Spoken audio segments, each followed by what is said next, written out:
It's of course, it's a very difficult act to follow after my wife gives a talk about teachers and the nation.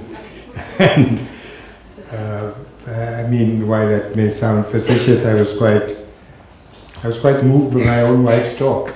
Right? In the sense that she was talking about what I think are very important things, which we normally, as teachers, don't even think about when we are talking about how much our, not just what we say, but what we convey, more important to children, is as important or sometimes even more important than what we actually say. So, but my talk is of a very different nature, because as my wife started talking about our center, right, I better use it because I forgot the title of my talk. My title of my talk is a bit long, all right?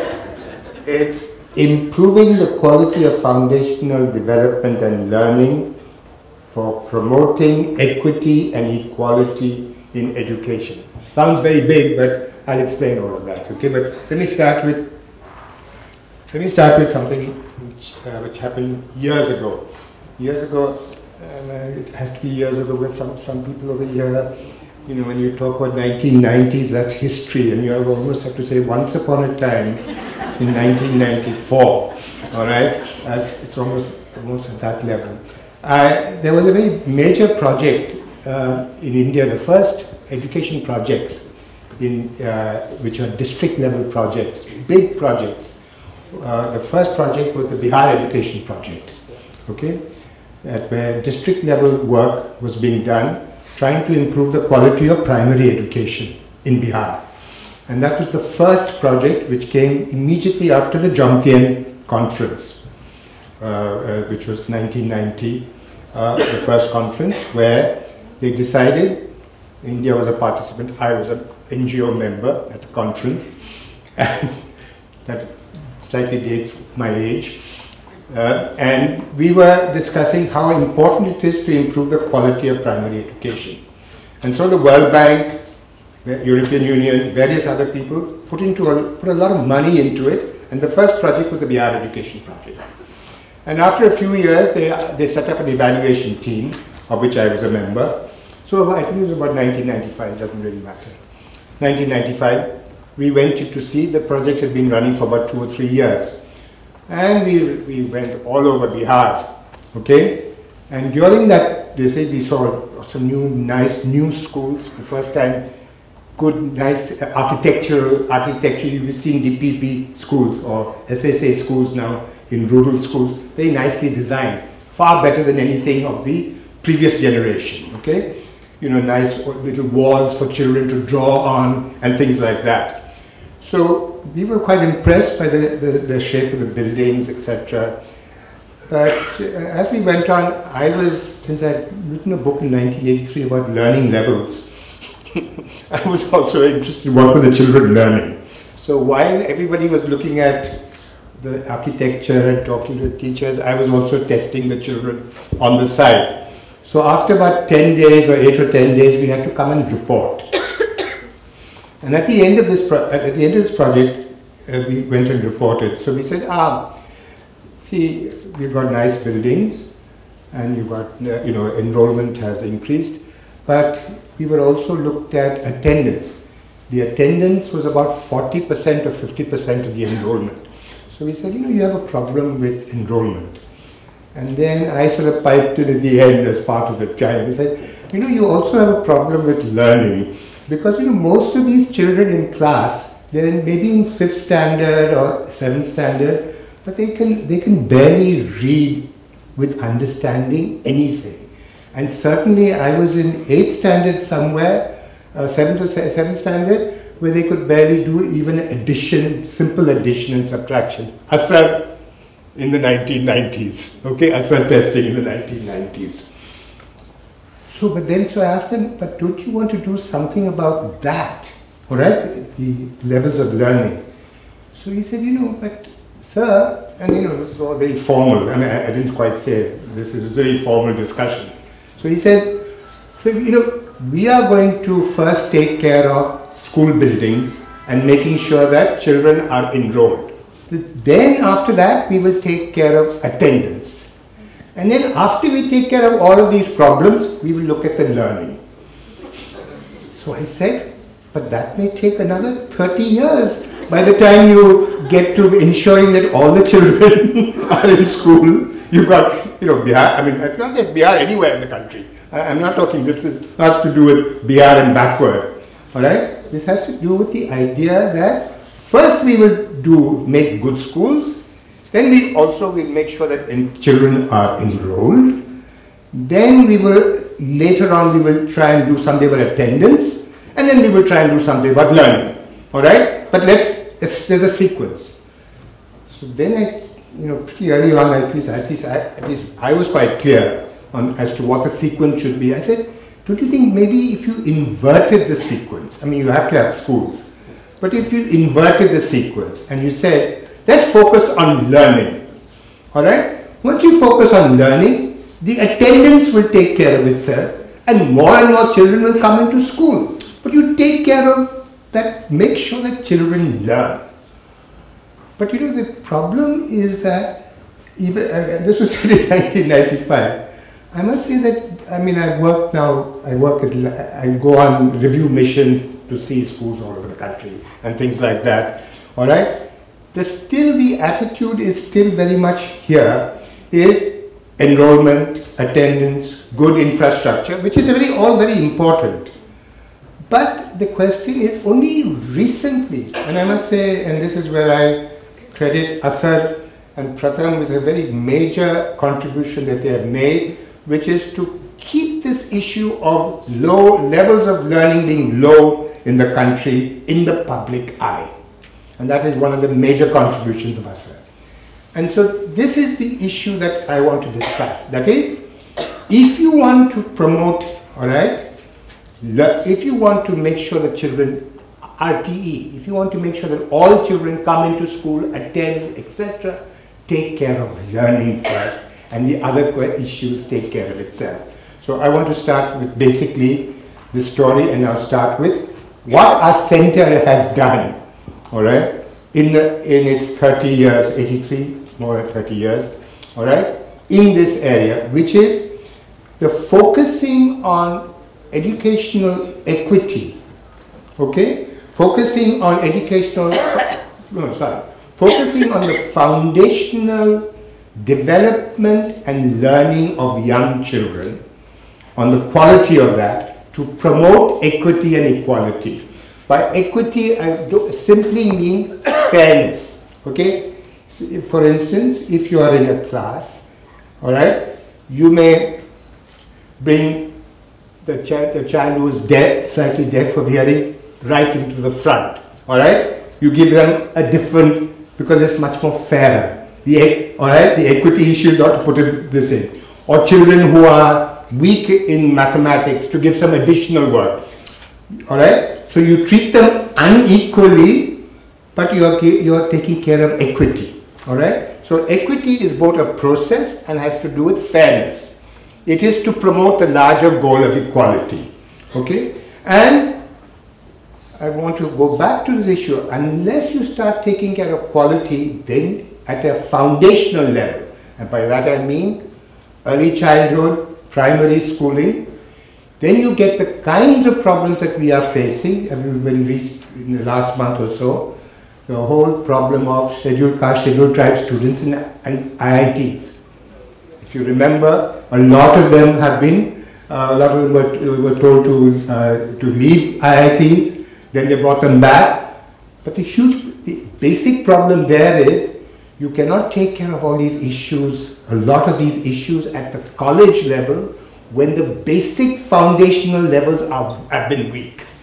So you are trying to take care of a problem which is late to see. So very early on we understood, at least our center, all right? And when I say our center, I want to be very clear that while we started it, there were various other people who actually were involved in it, and what I am going to be talking about is that. Now, very early on we started focusing on early childhood and primary schooling. Why did we focus on that? Because because we felt that we needed to focus on the age group 3 to 5, because that was readiness for schooling. The child's development started there. And we decided that in primary school we would focus on primary school mother tongue and mathematics. Focus on improving the levels. Now, why did we do that? Not quite because I'd written a book in 1983 on that, which was, I wrote a book called Elementary Education in India, Myth, Reality, Alternative, in which I was trying to say whatever evidence we knew in 83 showed that our main problem was learning levels were low in teaching mother tongue and mathematics. All right? The children, so what I was talking about in 83 is still I mean, things don't change. The more things change, the more they remain the same. All right, kind of thing. So this was the problem there. So in our center, our work was in, the other aspect of our work is, we decided that we are going to focus on the education of poor children. Government schools, ICDS, government schemes, rural schools, tribal schools. We would not work in English medium schools. Now, it's just, let me just simply say, we decided that. All right? I mean, not that English medium schools don't have a problem, or problems, or various kinds of problems, but we just decided that that was what we were going to do. That was our, so we decided to focus on that, focus on, and within that to focus on pre-primary literacy. And then we just, a lot of, I mean, we worked 30 years in this. And so because you work 30 years, then you deal with large-scale projects, block level, if you know, integrated child development scheme. So you work with 200 Anganwadis in a block, right? Or, you know, so you work large-scale work. And we've also worked in tribal areas, working in mother tongue, which is tribal languages, all right, as a beginning to, before you start working in Marathi, to start working their own tribal languages. And we've done work in mathematics, primary school mathematics. We've had exhibitions for parents, and all this work is in Marathi. And when we do exhibitions, we've done exhibitions in Marathi and English, bilingual. So this is the kind of work that we've been doing in primary in this. And the area of this work was, again, in pre-primary, we focused on cognitive development in 83. Because in 83, everybody who worked in pre-primary education was working in overall development and mostly health, nutrition, and a little play. But not specifically focusing on cognitive development.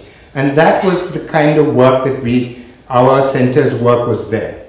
The work again was in-service training of teachers. When we started in 83, there was only one institution in Bombay which was doing some in-service training. Because when we started saying, we need to do training of teachers who are already teaching. Many people said, well, teachers are trained, what do you want to do any training for? The idea that teachers needed to be trained or to be reflecting on their work, to change the way they teach, was not a new idea. So that itself was an innovation to do training of teachers. All right. So this is, I'm just giving. This happens to be. I'm just talking 83. This is what we did, and this is it. So after that, we went after we finished pre-prep. We did this for some time. We decided in 2000, a lot of government schools, officers, education officers, everybody would come and say, but you need to do something about English in Marathi medium government schools. So in 1999, we did some preliminary work, and we decided, this is an area that we needed to work, okay, which is English. So what did we do? And I'll just give you a very quick thing. We knew that the problem in English in our schools is students come out of 10th standard without knowing to speak 2 sentences in English, all right, and hardly being able to read any text which is not in the textbook, which apart from the textbook they're not able to read. So we said that let us focus on spoken English. That's one. The other problem was teachers themselves did not know English who were teaching in these schools. All right. So how do we deal with that issue? So the issue was, it's a bit complicated, but then we decided that this is an issue that we needed to deal with. And our issue again was, how do we reach the largest numbers? Again, let me tell you, one of the things that we always try to do is work in numbers and try and improve learning. And we all realize you can't improve learning in large numbers in the way that you can improve your own school if you're teaching in one school or you're teaching in 5 schools. Well, teaching 50 is a different nature than 5. And teaching 500 or 1,000 or something is much larger. We are talking entire district level or block level and things like that. So then we decided that we need, the great technology that we have is radio. Right? And radio is there everywhere. The penetration of radio in the 2000 was something like 90% or 95% rural and urban. The great thing about radio in our thing is that you can have it with batteries. It's not dependent on electricity. Major problem in rural India, major problem in urban India, Pune too. All right, you would have entire days in which you were half the day no lights, all right, etc. This is not a Mumbai problem. All right, this is a outside Mumbai problem. All right. So we decided to use radio to teach it. Now the problem with radio is that it's a one-way communication, and you're not going to learn spoken English. If somebody tells you, say after me, my name is John Kurrien, and then everybody will say, my name is John Kurrien. All right? That is not what is going to happen. So we decided to use a pedagogy called interactive radio instruction. That had been used from 1976 in Nicaragua first time, which was to teach mathematics. So then we decided that let's use that. It will be taught to teach English, and we decided, the first time it happened in India, to use something called interactive radio instruction, which was a radio teacher, all right, and right from day one people would have to speak English. Now I can't go into all of the details of it, but been running from 2000, it continues to run in Pune, it runs in Maharashtra, and millions of rural and urban children, and I know some people over here who are on All India Radio, who have heard it, have learned how to speak basic English. Because from day one, they have to say something, all right, either during the 15-minute lesson or after the lesson. And by the end of 3 years, it's a 3-year program, they are able to confidently speak in English. So this is the radio program that we did. And we've done other things with English, but I just want to complete. And of course, the point about this program is it didn't only have, it was a bilingual program. Also, I forgot to say that. It was in Marathi and English. It is called Ami Ingreji Shikto. All right? Some of you may have heard it. It's the CLR program. All right? If you're outside Mumbai, you'd hear it. At one stage in Maharashtra, if you went anywhere in Maharashtra, you would hear it morning, afternoon, and night, because we would play it morning, afternoon, and night, because a lot of adults wanted to learn English. And so you could get into a bus in Pune and get the bus driver, or you go into a taxi driver, or you go to a Xerox shop and they'd be putting on the radio because they wanted to learn English, even though the radio program was meant for school children. Okay, so this was the idea of it, and this is it. Then in 2000, we also discovered that our idea that the early development of a child starts at 3 was a little outdated, because the research was all over the world was now coming in strongly, that the critical period of development was the birth from conception to 2 years of age at 2000, all right? So we decided that this is an area that nobody is working in, and this is a very important area, because I don't know whether you know that 50% of India's children, which is in that birth to 5, which is 60 million children, are stunted. And we have very low on the human development indicator.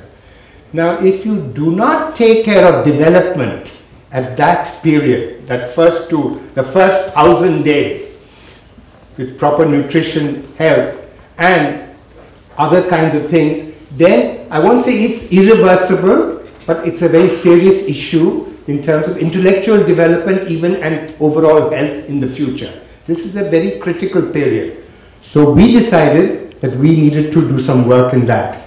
All right, and we started work in that because the work was showing that, and was that not just health and nutrition messages which were there, but the more important thing which we focused on, as we focused on cognitive development in the birth pre-primary field, in this we focused on psychosocial stimulation.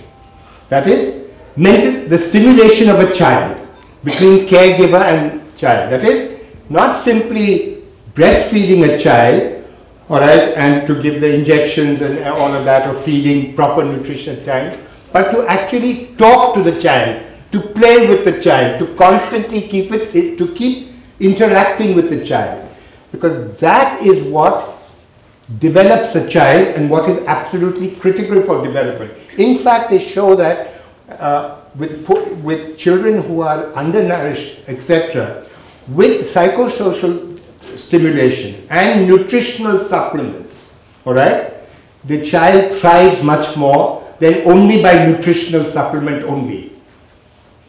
And so because of that kind of research, we went into this and we have developed materials for caregivers, we have developed materials for trainers of caregivers, health workers. Our materials are in 3 or 4 languages, and our center is in a very big way working in Chhattisgarh right now, all right, and in some other areas, and this is a very major plank of our work. So if I were to just go back and reflect on what it is on our center's work, what it is that we are focused on, and thinking about other people who are much younger over here, all right, as to what I could possibly have to say to you directly, was that certainly we had an idea that we were committing ourselves to working with, say, poor children. This was our thing. But just because we were working with poor children, we said working with poor children simply means we have to give them really good quality, the best quality education that we can give at that moment. All right, at that point. Because very often NGOs, etc., think we are doing a service to children and merely giving a homework class, all right, or merely giving an additional class, that is good enough. That is not good enough. You have to focus on learning.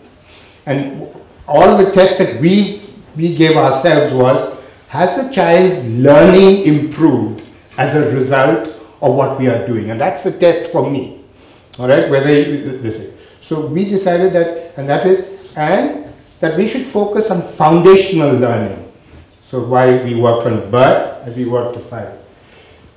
And here again, at least in our work, we decided that let's work in areas that other people are not working in. That there's a real need for this work. So I'll give you a very simple example. When we started, in-service training was not even considered important, or there was no in-service training. Or working with 3 to 5 age group, all right, and cognitive development as the focus. Or working in Marathi medium schools in 2000 and trying to improve spoken English through radio. Because nobody touched radio. They thought radio was a passé. Computers were coming in slowly and they thought radio was not the same. As far as we were concerned, radio was in all of these, this was the issue, that this was a need. The work with 0 to 5 was a need in which we found it. Eventually, tracking needs and saying we do quality work is not enough. As far as we are concerned, or as far as I think anybody should be concerned, is what is the appropriate solution to the problem. All right? That is not, and I want to say appropriate solution, because everybody is in the business of innovative solutions. All right? Everybody is in the business of innovation. Let's do it new. All right? Let's make it new. Making it new is not enough. Is it appropriate to the problem at hand? Does it tackle a real problem, and does it tackle it in the way of improving the learning of that child? So that was it. So finally, if you ask me, how did all of this come about? And then I want to end this here, is that I think there was and this is the issue here. This has been a very exciting journey for all of us at the center, I would say, and especially, I mean, I can speak for some of us at the center, in the sense that all these things require a lot of thought. It requires a lot of interaction with other people. It requires a certain amount of intellectual curiosity to know what is happening. So my advice to people who are working in this area is you really have to keep constantly learning. All right? It's frustrating, but it's also extremely enjoyable too. All right? To find solutions to real problems there are.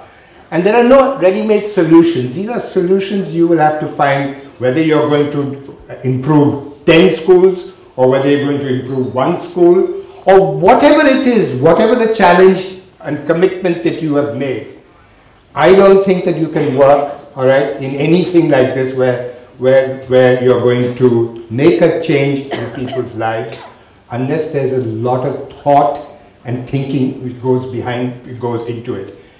And let me say, you cannot do this work unless you find that yourself, find it worthwhile.